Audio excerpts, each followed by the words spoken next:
Welcome to this week's edition of World Crisis Radio. This is Webster Tarpley reporting from Washington, D.C.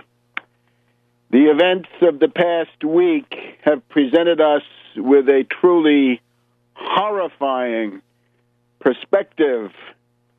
Fascist forces gathering from Syria to Ukraine. Enemies of civilization. Anarchy, chaos, massacres, destruction, and all of this with the support of the U.S. State Department and our lunatic Secretary of State, John Forbes, alias Skull and Bones Kerry. One of the common denominators of this entire tragic and appalling situation is that John Forbes Kerry of Skull and Bones has lost all contact with reality. And I invite you to look back to the time of the neocons, to the time of Bush and Cheney and Rumsfeld and Wolfowitz and Shulsky and Feith and the rest of them. And you remember that famous quote, the differentiation between the reality-based community, which tries to understand things through causes by reason, and the essentially voluntaristic Schopenhauerian Nietzschean forces of the neocons who simply believe that reality does not exist and that you make your own reality by purely irrational, ultra-subjectivist decisions. Right? In effect, the Heideggerian existentialist view, but with a large base in terms of world politics and so forth. If we look at Kerry in comparison to Bush, Cheney, Wolfowitz, Feith, Shulsky, we will see that Kerry's relation to reality is weaker and more tenuous.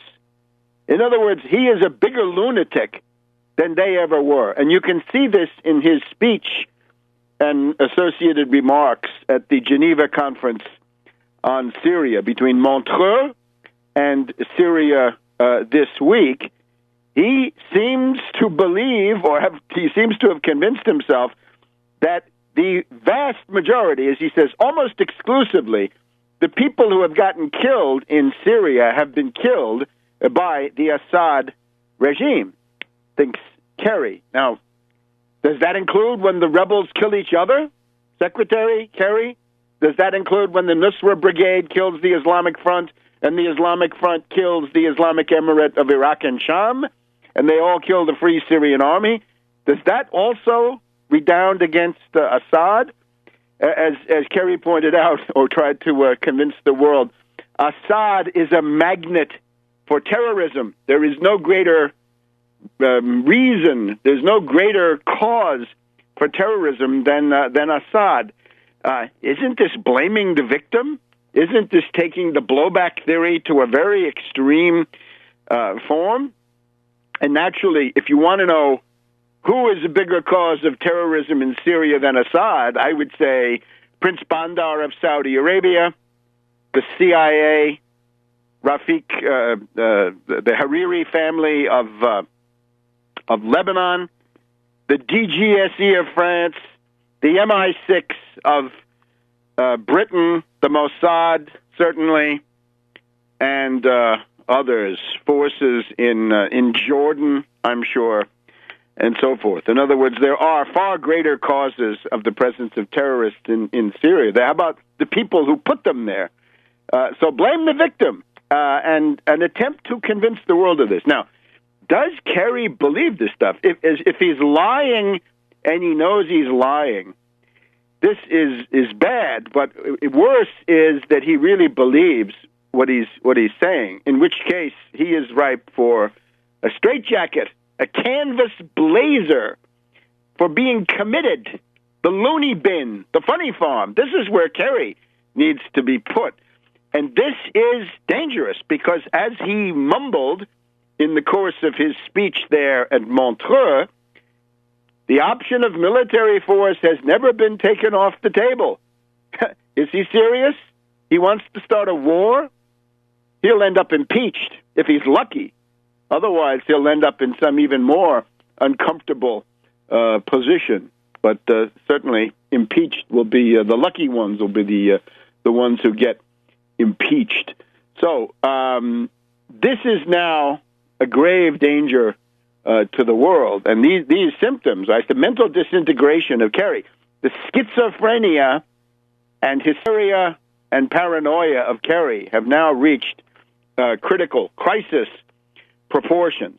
And this extends from the death squads of Syria to the fascist mob of Kiev. They're all being supported by the United States. This is being done in our name. This is absolutely intolerable.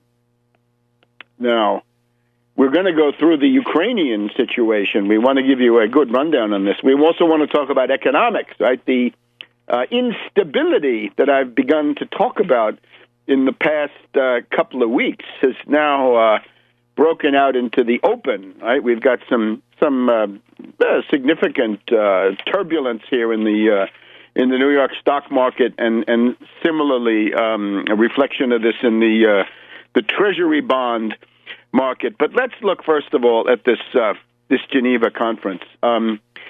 First of all, the pattern that we've got, right? Syria, Ukraine.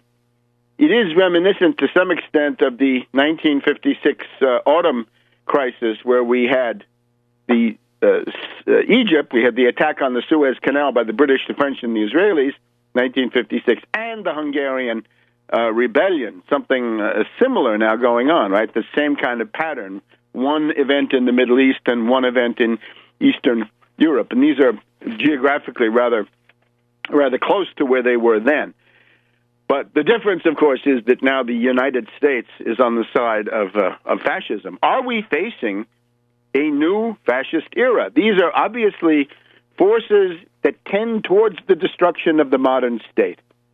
They are hooligans, they are gangs, neo-Nazis, with the various cultural connotations there in the situation of Syria. It's interesting that Jarba, the delegate of the death squads in Syria, tried to argue that Assad is playing the role of the Nazi. I'm sorry, if we go back and compare this to, say, the Spanish Civil War, Franco the fascist, supported by Hitler, this looks very much like the Syrian death squads, or the Sudeten Germans, supported by Hitler. That looks pretty much like the rebellion, the terrorist rebels there in Syria, or indeed other examples that we could bring.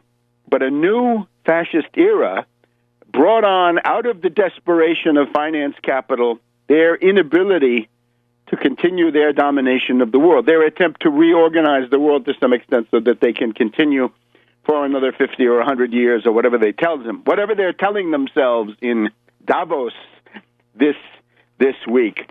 But let's take a look at some of the details of the event there in Switzerland. It is reminiscent in some ways of these big events like the Congress of Vienna 1815 or the Versailles Conference 1919. This was a kind of a showcase of the different personalities. And who did we have, right? First of all, the Syrian delegation, people like Moallem and Jafari, monuments of dignity because of what they represent. These are not individual characteristics so much as you can gain dignity and status within history based on what your program is, based on what you're there to defend. And then contrast that to the tribe of scoundrels on the other side, which we'll go through here in just a minute on World Crisis Radio. Welcome back to World Crisis Radio. Webster Tarpley in Washington, D.C., directing your kind attention to Tarpley.net, Tarpley.net, and to the books that I've written, which are now available on that website. Look to the right-hand column on the Tarpley.net website. A lot of interest right now in the book on World War I, La France Conquise, by Edward VII and Clemenceau with my article about Edward VII, the evil demiurge of the Triple Entente. This gets down to bedrock. Don't listen to Max Hastings. Don't listen to Boris Johnson. Don't listen to Fritz Fischer. None of these historians, right, some with greater merit, some with less, are decisive. What's decisive is Edward VII, who wanted the war, who set it up, and after his death, his disciples carried it out. So take a look at Tarpley.net, the Geneva Conference. Well, the outcome of this is Ban Ki-moon must go. Ban Ki-moon must be fired. Ban Ki-moon must be removed. He must resign. He's got to go. We've had enough of Ban Ki-moon. This is an obvious puppet of the State Department, so obvious that it's just intolerable. It's pathetic. He can't even continue in office in his own terms. His puppetry has gone beyond all limits. Yeah, sure, going back to Dag Hammarskjöld in the 1950s, right? Sure, the head of the UN is going to be more inclined in favor of the Western powers than Moscow or Beijing or the Third World, but still, this has now gone beyond all limits. It's kind of like Kerry. Kerry has, in a sense, pulled him along with him. If Kerry believes what he says, he's nuts. He's got to be put into a straitjacket. If he doesn't believe it, he's an incompetent because he's trying to dish up a line which is simply impossible to believe.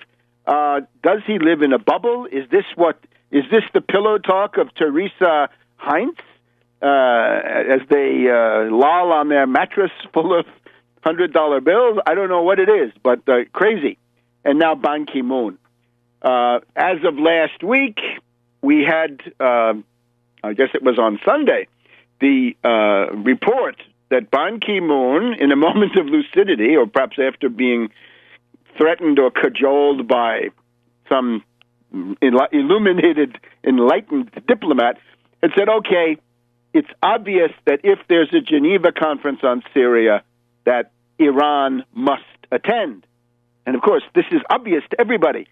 The whole State Department apparatus has been trying to prove that Iran is a party to the war in Syria, that they have sent in forces, the Quds Force, the Revolutionary Guards, and all the rest. So if they're a party to the conflict, this, of course, then means that they've got to be invited to the peace conference, but not for Kerry and not for the unfortunate Ban Ki-moon. No, it means that they've got to be excluded.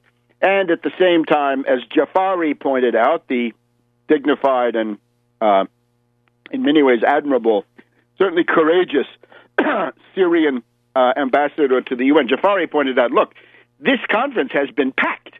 40 states, right? Australia. What has Australia to do with the Middle East? Nothing, right? They've got some markers left over from Gallipoli, I suppose. But other than that, what does Australia have to do with the Middle East? What does Morocco, for that matter, have to do with the Levant? Precious little. But Iran, a party to the conflict, no, not them. This is absolutely insane. So with this already, Ban Ki-moon was discredited. And then, in the proceedings, he tries to chair this as if he were the schoolmaster of some kind of a rural one-room blab schoolhouse, and everybody gets 8 minutes. And when it comes to Moallem, a person of the Syrian foreign minister, Moallem, a person, once again, of massive dignity and courage, then he says to Moallem, wrap it up, will you? I'm sorry, every minute of Moallem's speech has been bought with Syrian blood, the blood of the Syrian Arab army resisting those despicable terrorists that have been shipped in by Saudi Arabia and Qatar and the United Arab Emirates. And so that was a moment of dignity where the scurrilous scoundrel nature of Ban Ki-moon came to the fore. This guy simply, he's got to be dumped. I would think the imperialists would have the sense to get rid of him. Hasn't he outlived his usefulness? Isn't this too obvious, right? Two affronts, two diplomatic incidents manufactured by this bungling fool in 1 week. And, of course, immorality, double standards, undoubtedly there.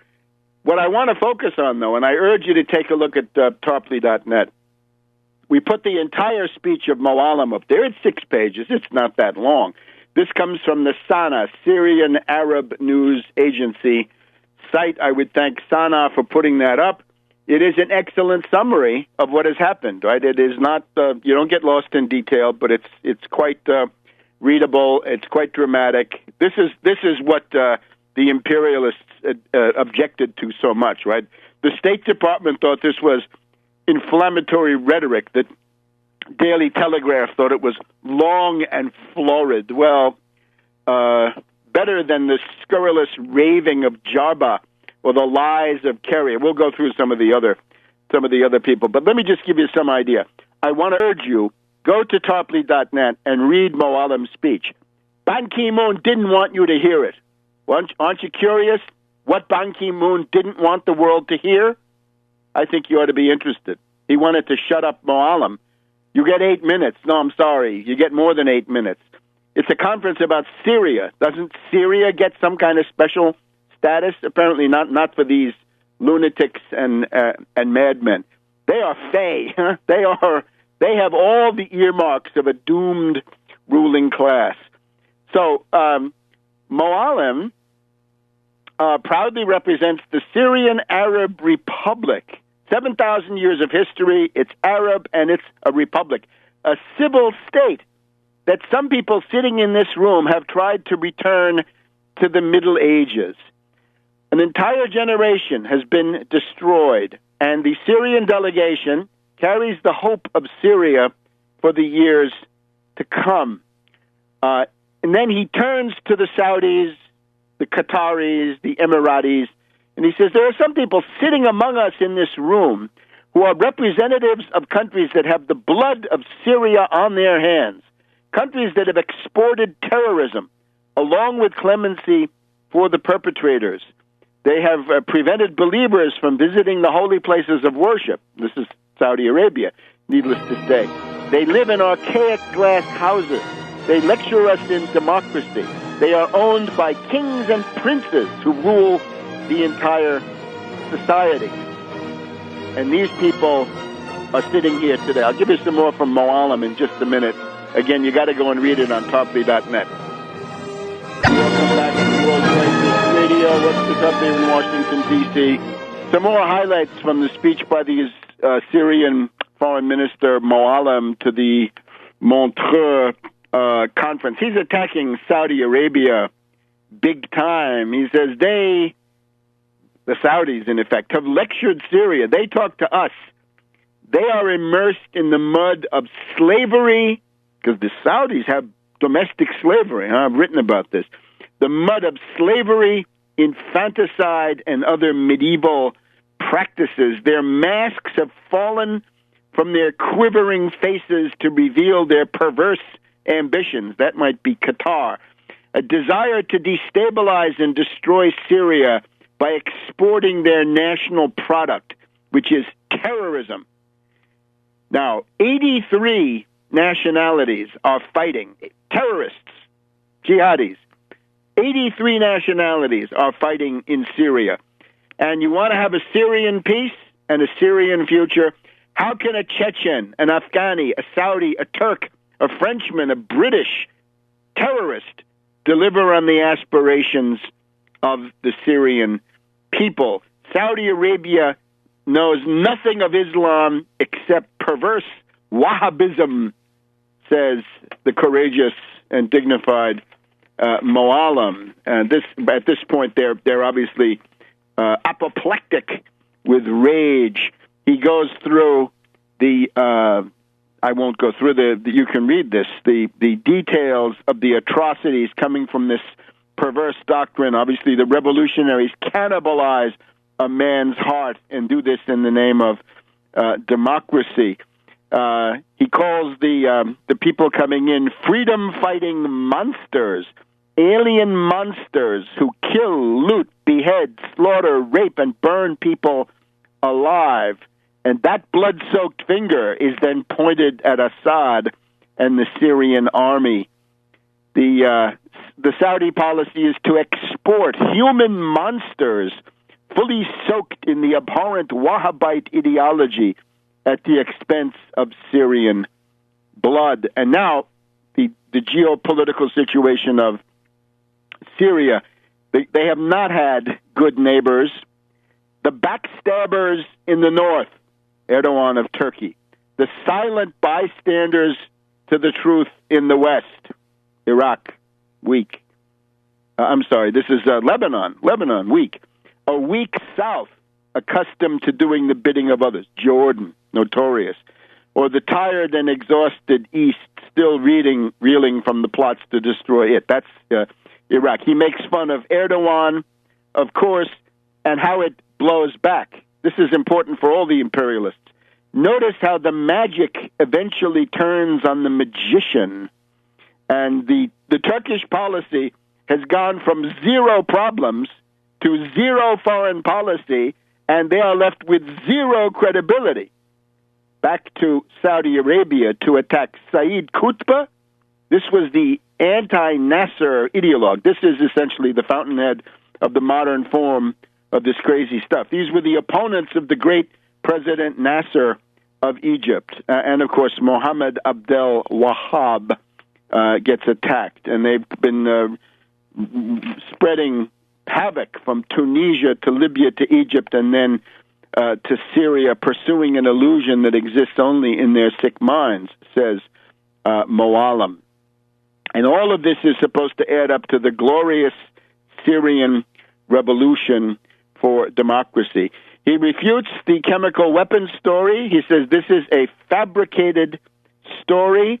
The chemical weapons story has failed to convince even the American public, let alone the Syrians. They speak the language of blood, war, colonialism, and hegemony.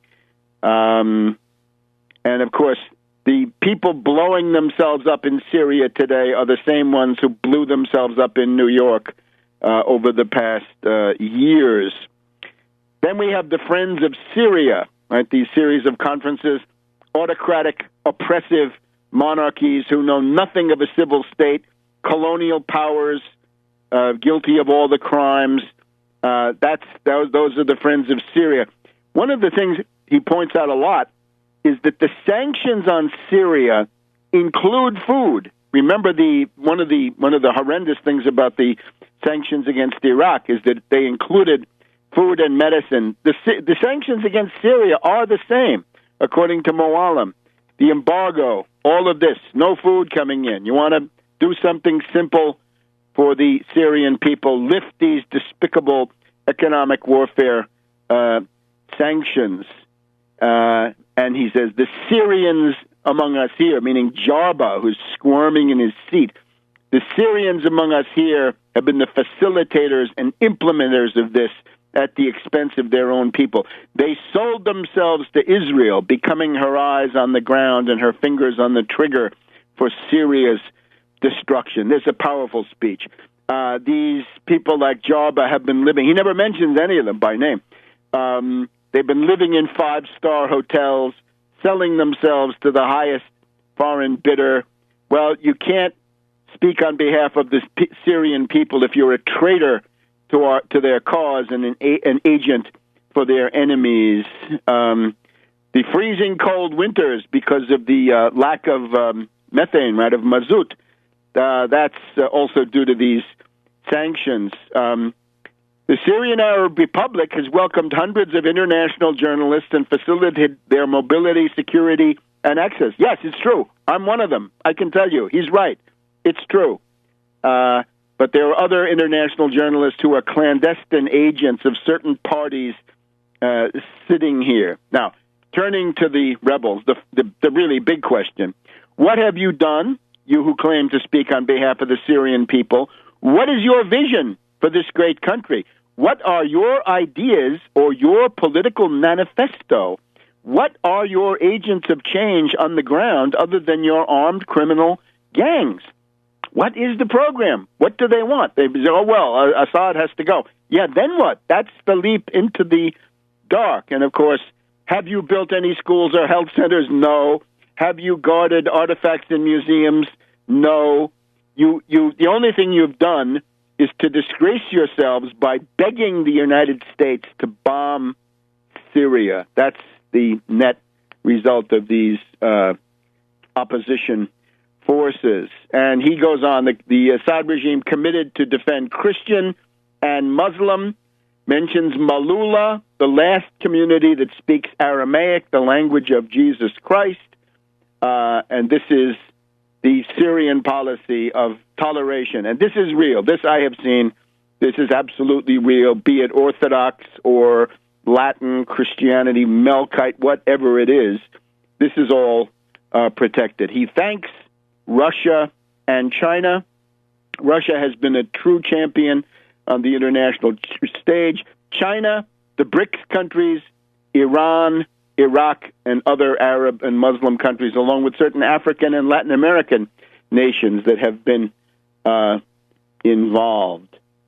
So the West is supporting Arab countries to supply lethal weapons to al-Qaeda. The West publicly claims to be fighting terrorism, while in fact it is covertly nourishing it. And the result, cannibalizing and butchery. We have to prevent the collapse of the entire Middle East to protect civilization, culture, and diversity, and to preserve the dialogue of civilizations in the birthplace of religion. We have come to protect tolerant Islam that has been distorted, and to protect the Christians of the Levant. A monumental speech. This is what Ban Ki-moon didn't want you to hear. Then he points out, whatever we agree here will be subject to a national referendum. The only people who can decide the legitimacy of a Syrian government, not Kerry or Theresa or Susan Rice, but a Syrian referendum. So Syria has been warning against the growth of this Wahhabite and al-Qaeda terrorism, and therefore proposes to continue on this. I can't do justice to it. You got to go to Tarpley.net and read the speech by Moalem. Back in a minute. Welcome back to World Crisis Radio. Just a couple of other highlights from the conclusion, the peroration of Moalem's speech. The thing that Kerry and Ban Ki-moon didn't want you to hear, which is supposed to be inflammatory rhetoric, this seems to me to be a landmark of truth in the world of lies. So whatever is agreed to will be subjected to a referendum. Syrians choose their own government, not foreign conferences.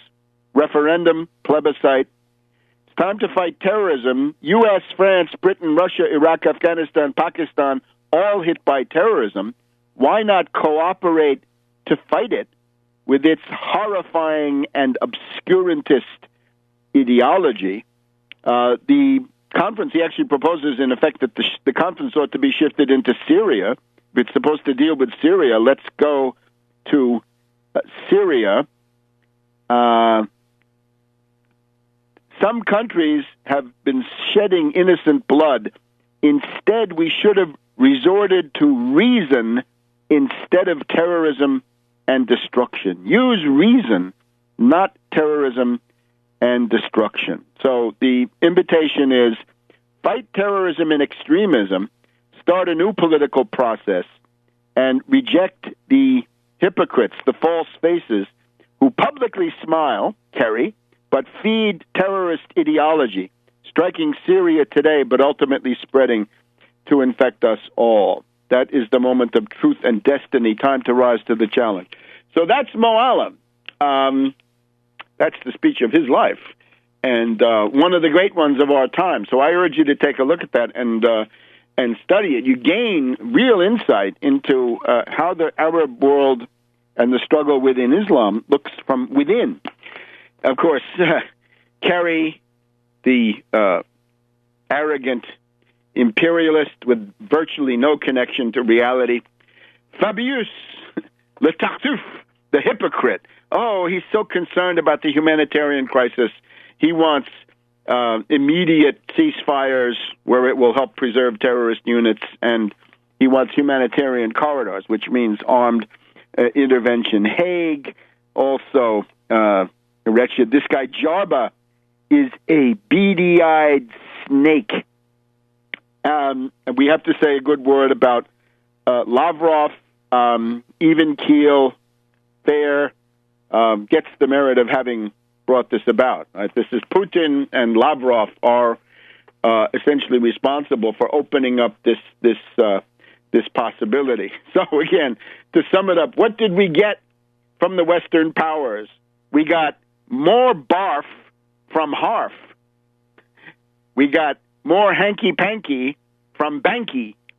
And we got more pus from Fabius. Harf, of course, is Mademoiselle Marie Harf, the deputy spokes of the State Department, right? She's second to Madame Saki. But barf from Harf is what you're hearing at the State Department briefings.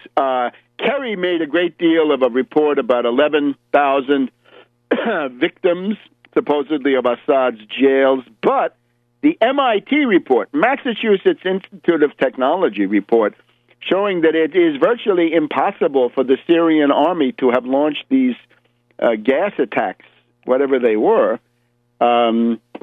nothing, not cited by the Western powers. And, of course, we don't really have all the statements of all the 40 foreign ministers who were all, it was all divided up among them, right? 8 minutes. I suppose Ban Ki-moon invited 10 more so that he could keep Moalam even shorter. But Moalam will be heard, and I urge you, make sure Ban Ki-moon doesn't prevent you from studying that thing on by Moalam. As I was watching this, I was thinking, this is the way the League of Nations died. This is the death rattle of the United Nations unless something is done. You cannot have somebody who is this crude of a partisan, right? So much prejudice, so much animus, so much venom, and so inept, such a bungler as Ban Ki-moon. Who's the historical parallel? Well, there was a guy called Joseph Avenol, Avenol. And this Joseph Avenol was the General Secretary of the League of Nations in Geneva, same places. That's where they are now. They're back from Montreux. They've gone to Geneva. From 1933 to 1940, Joseph Avenol was the Secretary General of the League of Nations, and he was a fascist. He was a Vichyssois. He later on tried to join Marshal Pétain and the fascist regime. And what he did was, when Italy attacked Ethiopia, he sympathized with Italy. When Japan attacked Manchuria, he sympathized with Japan. When Germany quit the League of Nations, he tried to get them back. When the Japanese quit, he tried to get them back. And he was mainly concerned in the Munich crisis. He didn't want Germany to be offended by any of the speeches. So this was an appeaser, a fascist collaborator, Joseph Avenol, and he was the gravedigger of the League of Nations. Right? It limped on from 1940 to 1946 under an Irishman, but in effect it was a dead institution, and that is the danger that we're in right now. So international anarchy looms. Now, I guess we ought to go directly to Ukraine after that, because that is the parallel case that is now developing, and where this insanity of the State Department and Kerry in particular is coming to the fore. I don't know whether Obama shares in this or not. He may well, but I'm afraid it seems to be Kerry who is making up these things. Got to remember also, Kerry's wife, Teresa Heinz, comes from Salazar, Portugal. In other words, the fascist regime of Salazar in Portugal and the colonial situation of the late Salazar regime is essentially where she comes from. So he may be getting this kind of pro-fascist line in his in his private life through his various contacts. So now what do we have in Ukraine? It's the same kind of lunatic schizophrenia hysteria where they're now being asked, Madame Harf was asked, you're taking the visas away from various Ukrainian government officials, but you haven't done anything about the gangs that are in the square. Yeah, she said, we're only interested in depriving these Ukrainian government officials of their visas. Well, wait a minute. Those are Nazi gangs. Those are neo-fascist goon squads in that square, and you're calling them democracy protesters? Again, it's just as crazy as saying everybody who dies in Syria, this is the responsibility of Bashar al-Assad. We have certified fascists, neo-Nazis, anti-Semites who dominate this scene. Right? Let's just look at some of them. They call themselves now, there's a certain geography of these things. It's like the difference between the two camps here in Washington, D.C., between McPherson and the Penn and Freedom Plaza, right? You're kind of different, right? One more moderate than the other. But there's one group which is absolutely neo-fascist. This is called the right sector, right-wing sector. It includes groups like the Patriots of Ukraine, the Trident Organization, Svoboda, meaning freedom, and similar groups.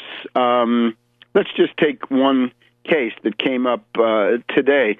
There is a guy called Chanibok, and I'll try to give you this the spelling because it's not what you think. Tiahnybok.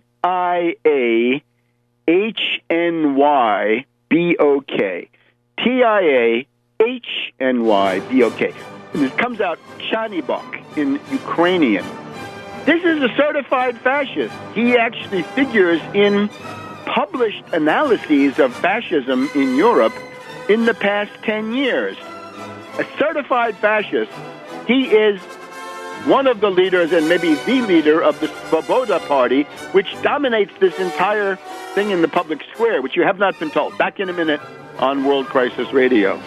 Welcome back to World Crisis Radio. Webster Tarpley here in Washington, D.C. So we're looking at this horrifying pattern, U.S. support for al-Qaeda terrorists in Syria and U.S. support for a fascist mob in the streets of Kiev, Ukraine, and other Ukrainian cities where these hooligans have now broken out.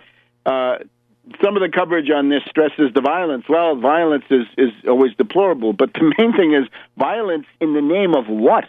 And it's in the name of fascist, neo-Nazi race theory, and that is this Svoboda Party. The Svoboda Party is the Social National Party of Ukraine. Yeah, social national, meaning national social, meaning national socialist. It is a neo-fascist party. Now, don't take my word for it. We have distinguished academics here. I have looked at the Internet. We have a distinguished book called Analyzing Fascist Discourse, European Fascism in Talk and Text by Wodak and Richardson, published by Routledge and Kegan Paul, I think, in London, or just Routledge these days, Routledge, Routledge, the London and New York publisher. And in this book, Analyzing Fascist Discourse, we find none other than our dear friend here, Alyeh Chanibok. The G gets very weak when you go down to those parts. So he's got speeches where he inveighs against the enemies of Ukraine. These include Moskali, meaning the Russians. He hates the Germans, interestingly enough, and he hates Jews. This is all Chanibok, and he's on record with this stuff. The other thing that this group does is their symbol the so-called Wolfsangel. This is a runic sign which has certain affinities to the swastika. Just look up Wolf's Angel, Wolfsangel, and you'll see what that looks like. They beat up their political opponents, especially labor organizers. If you're a trade union organizer, if you show a red flag, if you have any kind of pro-worker ideology, then our dear friend Chanibok is going to be there for you. So this is horrendous. Now, we've also got, at a somewhat different level, we've got this guy, Klitschko. Klitschko, as I have pointed out, would be a good candidate to become the head of the National Football League. This is somebody who has been punched once too many, right? He's a punch-drunk palooka. He may have some kind of damage as a result of these concussions that he's undoubtedly had. He has a residence here in the United States. He's got a green card. If he gets tired of it over there, he can come to the U.S., and he's got his principal residence seems to be in Germany, which is where he operates from. So a foreigner, right? He's not from Austria in this case, but he's from outside the country. That will be close enough. So this is what the State Department is hiding. Mademoiselle Harf is not telling you any of this because they're supporting fascists. What can we say? Why does the State Department support fascists and Nazis? That would be my question there in the briefing. And all of this being hidden. Here, another interesting thing is each side accuses the other side of arming provocateurs. The government essentially says that the demonstrators are preparing to assassinate some of their own people as a sympathy gag. And indeed, that may be what we had this week. 5 killed or something like that. The word on them is that the bullet wounds and the ballistics seem to indicate weapons not used typically by the Ukrainian army. It's not conclusive, but this is not far from being an open and shut case. Whereas the stock in trade of the protesters is that any crimes that are committed, right, any atrocities, are ipso facto by government provocateurs, and they even have a word for this, the Titushki. The Titushki, they are named after Vadim Titushko, who is a guy who beat up a newspaper reporter, and the opposition, the rebels there, the coup, in effect, in the streets, they say, oh, he was paid to do that. He was not really one of us. He was on the payroll for Yanukovych. This has now gone rather far, and I think what any observer would have to look at is, compared to the response, let's say, to Occupy Wall Street, or compared to the response to demonstrations that we've seen in Athens or in Madrid or in Paris, right, when we had the protest of the North African students in the banlieue of Paris some years back. This is a very soft response. These characters have been allowed to run wild. What we've essentially seen is not Mussolini's March on Rome, 1922, but Chanibok's and Klitschko's March on Kiev, 2013 to 2014. 5 or 10 minutes of serious police work would sweep these characters away, and eventually that moment will be reached. But this, of course, would be intolerable. And all of the Western governments that are protesting are absolute hypocrites, because their own practice would have been to shut this down much earlier. And, of course, the atrophy of the modern state. Suppose we have somebody like Barroso from the European Commission. I have pointed out Barroso, his political lineage takes us back to Salazar fascism also. He's got something in common with Teresa Heinz Kerry, right? There's a lot of fascist, what can we say, a lot of fascist heritage left in the world that seems to be raising its ugly head in this moment of civilizational breakdown. Barroso says if you don't if you don't respect the rights of these mobs, these fascist demonstrators, then I'll have to step in, says Barroso. I'll have to intervene. What does that mean? So a lot of the rehabilitated fascists of Western Europe have found their way back into the European bureaucracy there in Brussels. Barroso being one of the key ones. So this is, of course, outrageous. The behavior of the German ambassador to Kiev is outrageous. And let's not forget, Anders Aslund. Now we see what this evil gnome was doing. Remember, Anders Aslund, along with Jeffrey Sachs, was sent in to the collapsing Soviet Union to implement IMF shock therapy, right? Lots of shock, very little therapy, huge unemployment, huge human misery, destruction of the middle class, and so on. I saw it back in 1992, 1993 in Moscow. This Anders Aslund, you should take a look at his appearance on Crosstalk with Peter Lavelle on RT, and you will see that he is a boiling cauldron of rage against the Russians, and he wants to defend these indefensible demonstrators. Again, there's not a protest. This is now a coup d'etat. It is comparable to the Stavitsky affair. Remember the attack on the French National Assembly? Hey, in February 1934, so we're talking 80 years ago, next month, 80 years ago right now, we had the French fascist monarchists, right? The Croix de Feu of Colonel de la Roque, the Camelot du Roi, the various monarchists, the Action Française of Marat, all of them trying to break into the French National Assembly. This seems to be the model. So this is what Anders Aslund calls a democratic protest. Back in a minute on World Crisis Radio. Welcome back to World Crisis Radio. That's your Ukrainian situation. A horrible, horrible pattern in Syria, terrorists supported by the State Department, and in Ukraine, fascist gangs.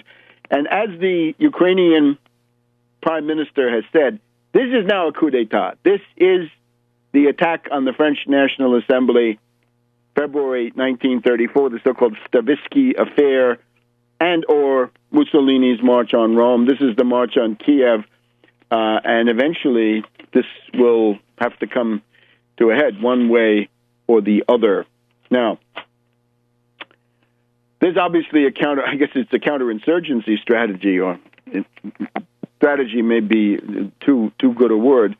Let's look at the financier oligarchy of the world as they cavort in their Swiss paradise at Davos. And remember, Davos is the original Magic Mountain, the novel by Thomas Mann, that sanitarium up there for tuberculosis victims, Hans Karstorp and all the rest from Hamburg. That's up on Davos, der Zauberberg. So the Magic Mountain. And again, as Moalem says, the danger is when the magic turns against the magician. So what are the themes? Now, I found this highly, highly interesting. You know that I'm associated with the Perspective, which I announced for the first time really in New York City at the Left Forum back in June of last year, that there's a very good possibility that we are headed into a period of mass strike upsurge. When I say this to some people, they say, what's that? Well, maybe you've never seen it. Get some books, right? Get Rosa Luxemburg's The Mass Strike Party and Trade Unions to begin with, right? Read the history of the 1905 revolution in Russian Poland. Read the history of the Bolshevik Revolution. Read the history of the French Revolution. Read the histories of any of these events, and you'll get the idea. It can also be hijacked. What you're seeing in Ukraine is the same thing, really being hijacked by these right-wing demagogues. But we've had in the meantime that British think tank cited by the New Statesman in their article on Russell Brand, pointing to the fact that new protest movements, new social unrest, scheduled, they say, to emerge at the end of 2014. And Mélenchon of the French left party, Parti de Gauche, saying that France last year was in 1788, meaning that we're now in 1789, meaning that something big is about to happen. What does Davos say about this? Well, how interesting. They want to talk about risks. Their report is, of course, the yearly report, the Global Risks. That's the title of it, right? Global Risk 2014. You can and should get this also on the Internet. Take a look. And their conclusion is, in their own guarded language, right? Somewhat Aesopian language, not blunt but elusive, that the income disparity question, income inequality, income disparity, can lead to social unrest. The despair and resentment from income inequality, income disparity, could easily boil over into social upheaval as seen in the wave of protests against corruption which have occurred from Brazil to Thailand and other parts of the world, that in particular you've got a lost generation of youth who are disgruntled, and their disgruntlement can lead to the dissolution of the fabric of society. This is what happens when the youth feel that they have no future. Now, the second issue that they have there is global warming. So we'll leave global warming, and we're going to set that aside and look at this question of the lost generation. Now, here's what they do, and this is interesting. Here on page 28 of the overall report, Global Risks 2014, we have what is in effect a mass strike watch around the world. They're very much aware of the mass strike, and they're looking at it. And they show you a map where the countries that have been hit by the mass strike are colored in orange. Countries with social unrest in 2013 selected, and it's ideologically selected. But then it goes like this. They give you a list. Let's just go through the list. Country, focus, and participation. How many people? So Egypt had a mass strike focused on leadership, right? Who should be president? 3 million participated. Turkey, focus was urban development and civil liberties. 2,500,000 took part. Brazil, focus was bus fares and corruption. 1 million took part. Argentina, focus was the judicial system. 1 million took part. Ukraine, economic alliances, what we would supposedly, this is really not the case, but this is their Aesopian stuff. Yanukovych, is he going to accept this colonial status of the European Union? 350,000. It's not that much, huh? That the best you can do, you oligarchs? Ukraine, economic alliances, 350,000. Chile, educational system inequality. Remember this? Getting into college, 150,000. Thailand, corruption amnesty bill. This is the Sinawat, the red shirts and all this, 150,000. South Africa, labor unrest, 50,000. Russia, political prisoners, right? This is now Navalny and Pussy Riot and Femen, 50,000. Bulgaria, energy bills and corruption, 30,000. China, public services, and they don't know how many. Now, obviously, we didn't see anything here about Greece, about Cyprus, about the whole southern tier, right? Portugal, Spain, France, Italy, other places, right? How about the U.S., right? We probably had more people in the various fast food agitations or the various mobilizations against fascist governors than this shows. But anyway, you get the idea. They are attempting, as best they can, prisoners of their own oligarchical, financier, derivatives-based ideology. They're trying to monitor this stuff. So therefore, my proposal to you, what are they discussing in Davos? They are discussing counterinsurgency against this mass strike. Send in the clowns, right? Send in Grillo, Dieudonné, send in the various other clowns, send in demagogues, send in Chani Bok, send in whoever you can. Welcome back to World Crisis Radio. So that's what's going on in Davos, right? There's all these edifying themes, but behind the scenes, right, when they get into the networking phase, when the brandy comes out after the sunset up there in the Alps on the Magic Mountain, it's going to be what do we do to fight this mass strike, to neutralize it, right? Cognitive infiltration. Snowden, Assange, the clowns, the fascists, right? There's a whole cast of thousands ready to give you a bum steer. And if you want to avoid that, you keep the dial set right here.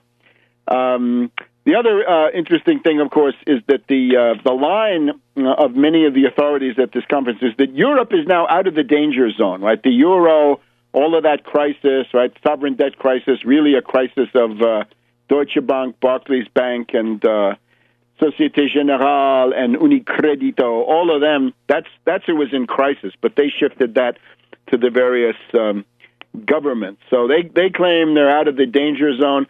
Oh, we've got Eric Schmidt of Google saying the U.S. is now a police state. As a result of the various findings of these various commissions, we have to ask ourselves, was not the purpose of Snowden from the very beginning to secure the privatization of the surveillance under the auspices of Google and related companies, already, of course, in a secret alliance since not secret, but front page Washington Post secret alliance with the National Security Agency, right? Was that not his purpose, right? As I've always tried to point out, these limited hangout operations are generally used to reorganize the intelligence community for what the old boys consider to be the tasks of the future. All right, now let's get to some economics. Obviously, we're going to try to talk about the Trans-Pacific Partnership that we devoted some time to next week. We're now approaching a critical moment of the Trans-Pacific Partnership. How is this possible? A free trade sellout where the text has been secretly manufactured with the participation of financier oligarchs, zombie bankers, hedge fund hyenas, and sweatshop operators, but not the Congress? It's ridiculous. And now Obama wants fast track for that? No, and no. So that is obviously critical. And now Obama, is he going to say something about this in his much touted State of the Union, which is now already next week? We're going to be watching that one, right? So watch the Twitter feed for various protests and related actions to try to expose the monstrosity of the Trans-Pacific Partnership. Now, today we've had the stock market down 200. Yesterday it was down also. S&P is down 2% for the year, meaning the month, and the Dow is down 3%. So this was today we seem to be in the biggest correction. It's not officially a correction yet, of course, but if you get down, to 10, 15%, it'll be a correction. The biggest correction under quantitative easing so far. And this has got to do, of course, with the so-called tapering, the reduction in the QE3 purchases, right? 85 billion down to 75 billion, down to 60 billion, or whatever it is. And that all of these financial freaks and geeks are wondering, it's the Fed tapering, but is this now the big one? It's also complicated by the fact that emerging markets are showing weakness. The emerging market index has been down 13 weeks in a row. Blankfein says that he loves emerging markets nevertheless. That's probably a good sign to get out of them. But you get the idea, right? Instability, systemic risk creeping back in. Now, it's very ironic that this should be happening so soon after the elevation of Janet Yellen. And here we have Yellen on the front page of Time magazine of January 20th. And we're told that she's from that gritty proletarian Bay Ridge, Brooklyn neighborhood. She went to a public high school. Her father was a doctor who served the poor in that Bay Ridge neighborhood. But look, this person is now a financier oligarch. She is an exponent of behavioral economics. That is what Cass Sunstein is into with his nudge stuff. Behavioral economics is bankrupt, and it's actually worse than Keynesianism. She is touted here as a pupil of Tobin, the Keynesian at Yale, and of Stiglitz, also at Yale, also Keynesian. But she's actually worse. She's worse than Keynes. Keynes is already bad enough. Keynes will fail. Guaranteed will fail. It failed for the British. It did not get them out of the Depression. And it left them in terrible situation in the 40s and 50s. Keynes will not work, but she's now into this behavioral economics. Remember, Keynes represents the standpoint of the central banker, which is what he was. He was a central banker. He writes from that point of view. The inferiority of the Austrian school is that their standpoint is the individual speculator, much more narrow, much more sociopathic, much more distorted. Yellen, with behavioral economics, is closer to the purview of the individual, right? In this case, it's sort of an individual consumer. I can't believe it, but one of her scientific papers is about what factors enter into the decision of a husband and wife to hire a babysitter. This is not the level at which economic truth can emerge. I'm sorry. This is the keyhole version of history. But here's what we need to know about Yellen. She is one of the architects of quantitative easing. She is the QE queen. And that is what's falling apart now. The hot money, remember there are four ways you can approach the policy. You can have hot money, which we've had, right, which flows into speculative markets and lowers the value of your currency. We've had that. You can have immediate deflationary crash, liquidate everything, with Andrew Mellon, Ron Paul, the Austrian school. Too bad if you died. You can have a consumer-led recovery, which was the stimulus, which is better than those two. It had some effect, but once it's over, and you don't have a recovery. Or you can have what I represent, which is the Lautenbach and Wojtinski use of the central bank. Seize the central bank, issue 0% 100-year credit for infrastructure and 30 million jobs. Yellen, in 2010, was the vice chair of the Fed, and she helped to devise the later stages of a controversial plan to buy trillions of dollars in assets, shoring up the battered economy. No, not shoring up the battered economy, dear Rana Foroohar of Time magazine, shoring up the derivatives market, because what was being bought were collateralized debt obligations, mortgage-backed securities, and other poisonous, toxic, kited, bankrupt derivatives.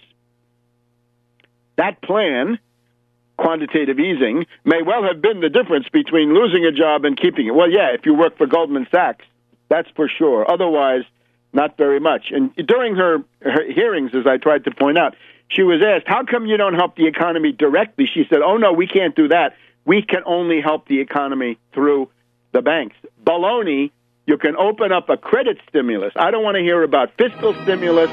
I don't want to hear about monetary stimulus. I want to hear about a credit stimulus, which is to make available those $5 trillion for starters that will then become the seed money to start rebuilding infrastructure and also refinance all the student loans down to 0%. Back in a minute on World Crisis Radio. Welcome back to World Crisis Radio. So Time magazine, in this puff piece about Yellen, they want to stress that she's a populist. Oh, yeah, she's a populist. She comes from that gritty, working-class Bay Ridge neighborhood, Southwest Brooklyn. Yeah. We're told that she was out there in San Francisco, and she raised concerns about the coming bubble in subprime mortgages that would balloon into the worst economic disruption. That's ridiculous. It's not a subprime crisis. It is a derivatives crisis. The sums involved in subprime mortgages are trivial. Peanuts, chicken feed. The only way that gets to be a problem is if you toss the subprime mortgages in with auto loans and other various kited forms of debt instruments, and you make that into a CDO or a super CDO or some other mortgage-backed security, and that then pyramids the losses the 100, 200, 300, 500 times over. But now she has this reputation that she saw it coming.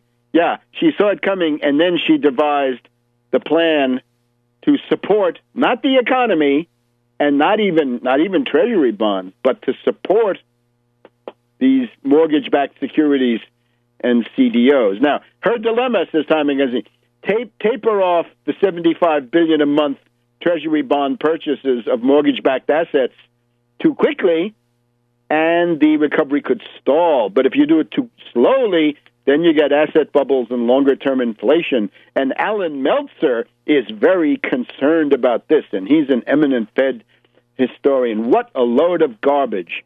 She's from the behavioral economics field. Apparently, her actual skill is a kind of a mediator.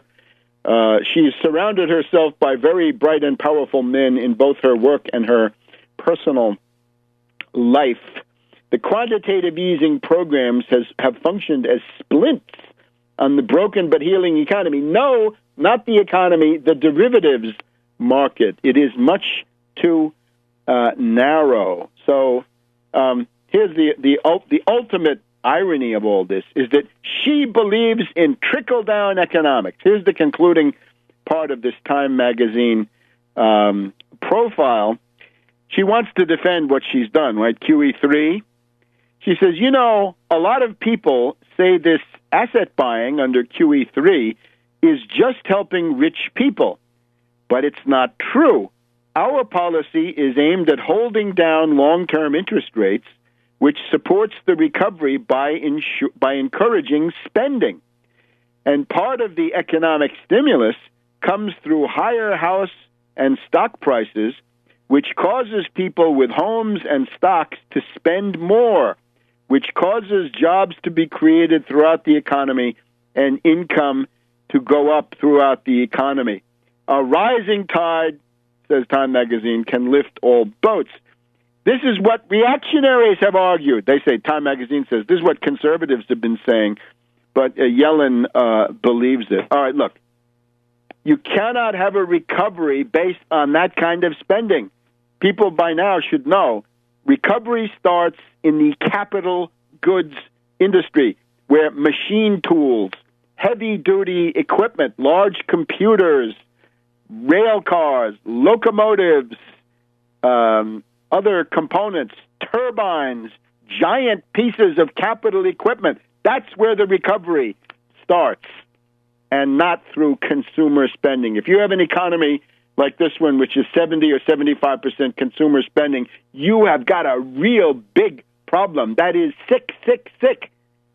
If it were 100% immediate consumption, you'd essentially be in hunting and gathering, or some more exalted form of hunting and gathering. So no. She is an incompetent, and therefore, I repeat, this article seems to regard Stanley Fischer as a more or less inevitable Veep, vice chairman of the Fed.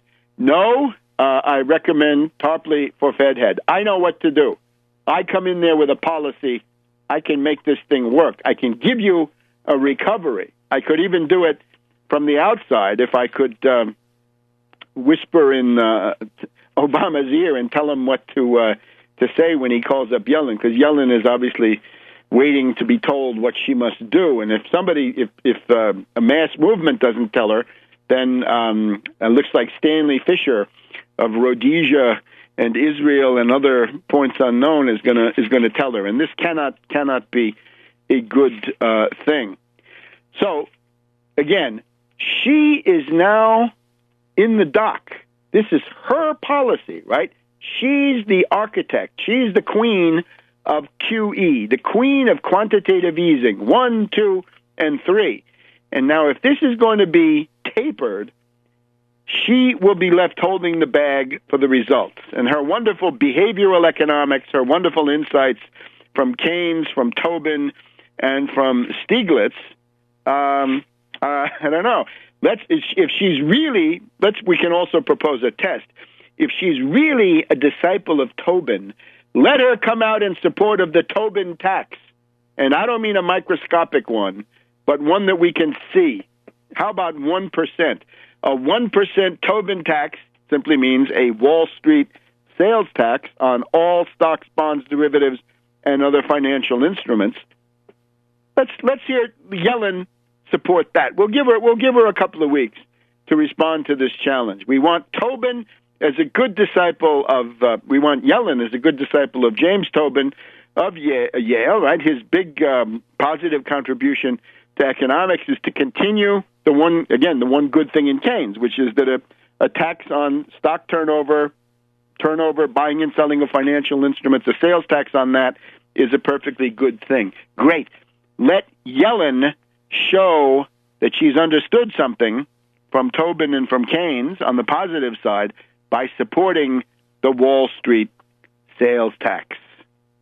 And otherwise, we'll be watching what happens. As it is right now, it is that instability creeping back in. Now, a couple of shorter notes here. Again, we want to stop the Trans-Pacific partnership. This is a good time to try to get on Twitter, to try to get on other social media, try to put out the word, try to create a buzz that this is simply outrageous, it's unacceptable. And this should become, when Obama gives his State of the Union address next week, the principal theme, I think, bombarding the Obama State of the Union address can well be no to the Trans-Pacific partnership, because this is going to have very dire economic consequences. It's going to have very dire consequences in loss of sovereignty.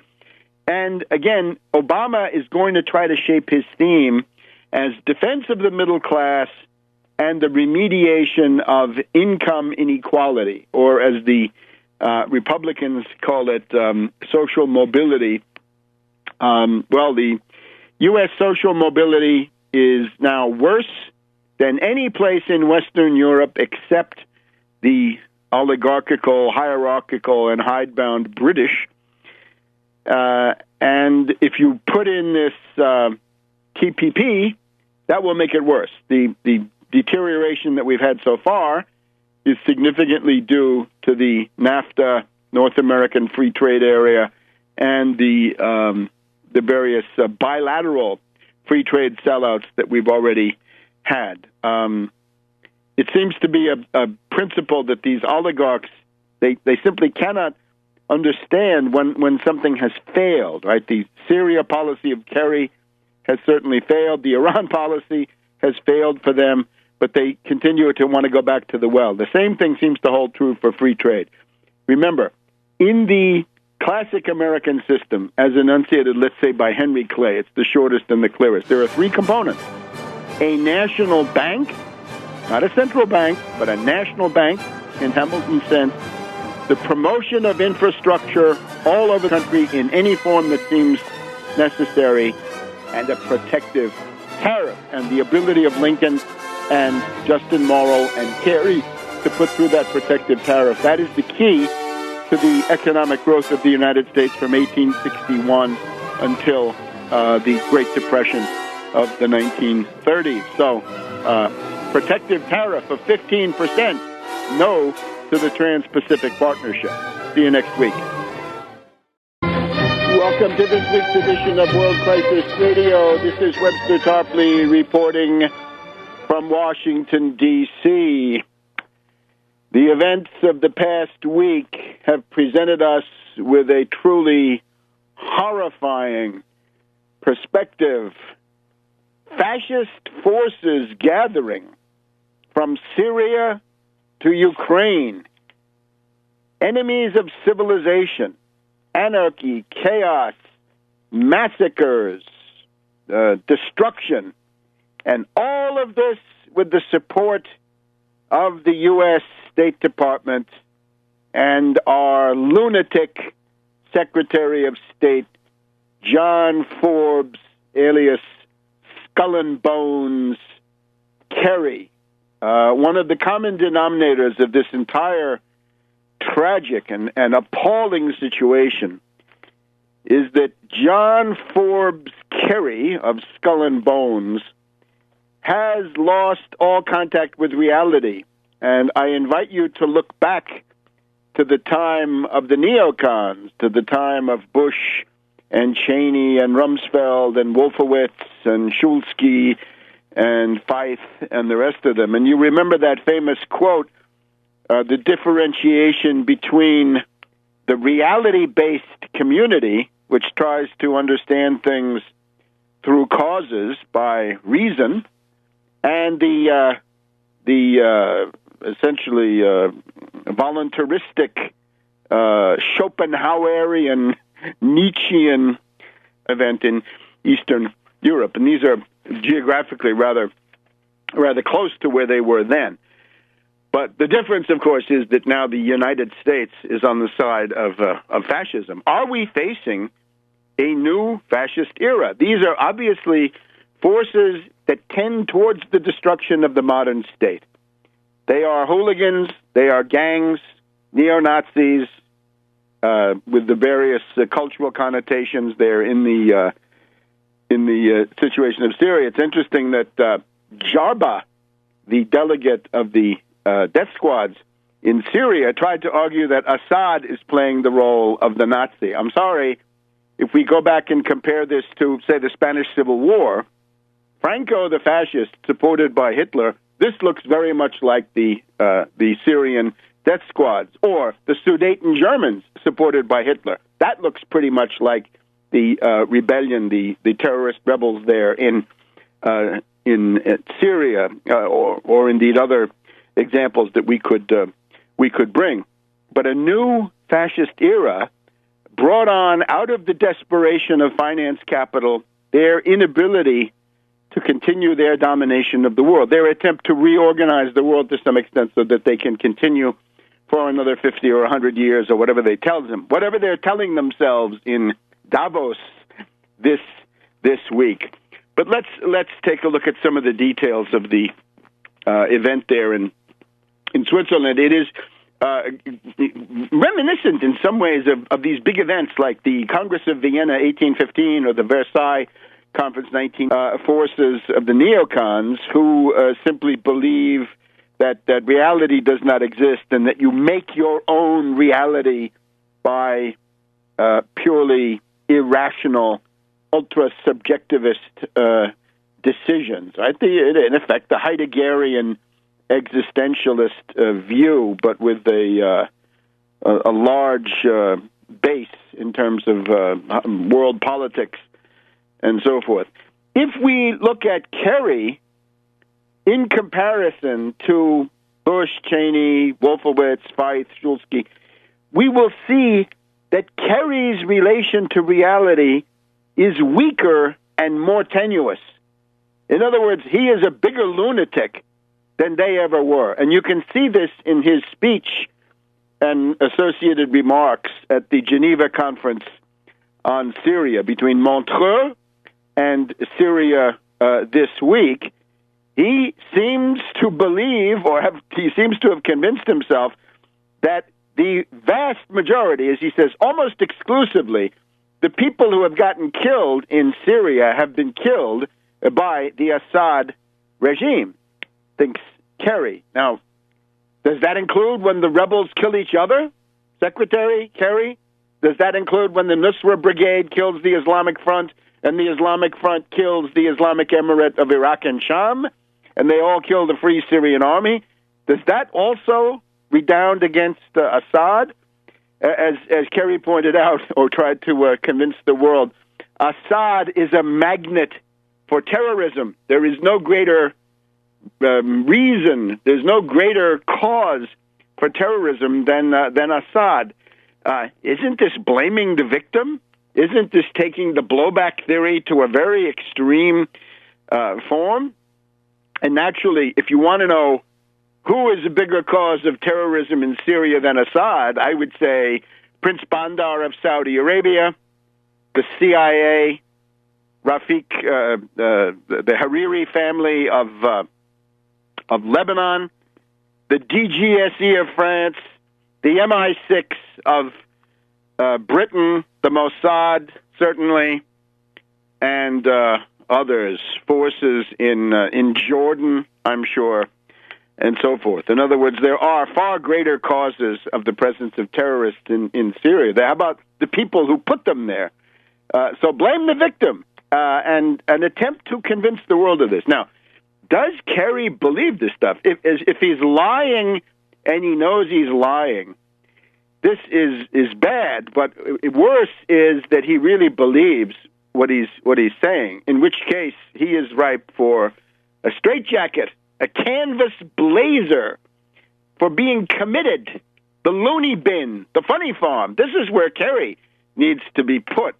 And this is dangerous because, as he mumbled in the course of his speech there at Montreux, the option of military force has never been taken off the table. Is he serious? He wants to start a war? He'll end up impeached if he's lucky. Otherwise, he'll end up in some even more uncomfortable position. But certainly, impeached will be the lucky ones. Will be the ones who get impeached. So this is now a grave danger to the world. And these symptoms, right, the mental disintegration of Kerry, the schizophrenia and hysteria and paranoia of Kerry have now reached critical crisis proportions. And this extends from the death squads of Syria to the fascist mob of Kiev. They're all being supported by the United States. This is being done in our name. This is absolutely intolerable. Now, we're going to go through the Ukrainian situation. We want to give you a good rundown on this. We also want to talk about economics, right? The instability that I've begun to talk about in the past couple of weeks has now broken out into the open, right? We've got some significant turbulence here in the New York stock market, and similarly a reflection of this in the Treasury bond market. But let's look first of all at this Geneva conference. First of all, the pattern that we've got, right? Syria, Ukraine.